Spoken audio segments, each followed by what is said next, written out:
Pwede naman daw iisipin na mag-asawa na talaga sila. Together again in one frame, ang Kim Pao. Hindi iniisip ni Kim ang puyat, basta makasama lang ang kanyang babe. Super sweet nga naman.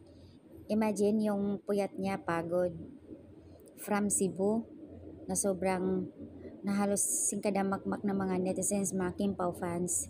Halos dudumugin na siya. Yung pagod niya parang baliwala lang sa kanya. Kaya nga, hindi naman masama kung iisipin kung mag-aasawa na talaga sila. Char lang daw. Walang basagan ng trip ha, pero saludo ako kay Kim.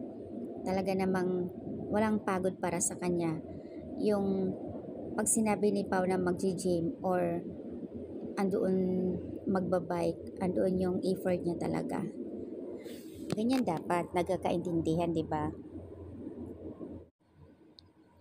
Basta Kim Pao fans, kung saan masaya, andoon ang support sa bawat isa. Yung kanya-kanyang isip para sa kanila, as in go lang, agree lahat. Itong maganda. Kasi yung iba, mayroon kasing iba dyan na kung ano na yung mga dilulo natin, mga Kim Pao fans, may nag-disagree. Kikisyo ganito, ganyan, ganyan. So, nag-react. Ibig sabihin, hindi sila totoong Kim Pao fans. Kasi yung iba, yung mga pagdilulo nila, sabi nga walang basagan ng trip, nakikisang ayon. So, ito yung maganda. O, di ba? Mayroon pang nagsasabi, dinalan nga yan ng pasalubong from Cebu.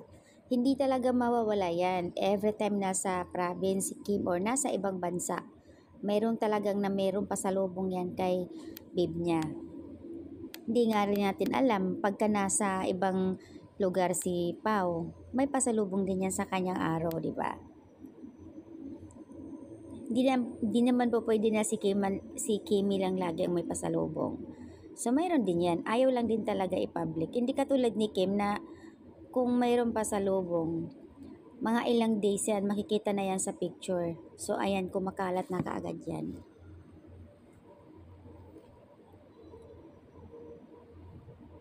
So, yan na nga.